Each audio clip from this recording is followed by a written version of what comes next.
Godavari River originates from Nashik. It rises at an elevation of 1067 meters from Triambakeshwar, which is in Nasik district of Maharashtra, 80 kilometers from the Arabian Sea. Godavari's total length from its origin to its outfall into the Bay of Bengal is 1465 kilometers. Godavari is the longest river in South India.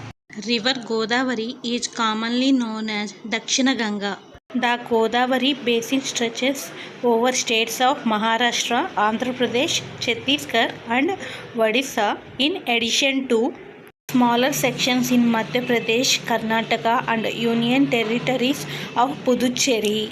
The river is having a total area of 3,12,812 square kilometers with a maximum length and width of around 995 kilometers and 583 kilometers respectively.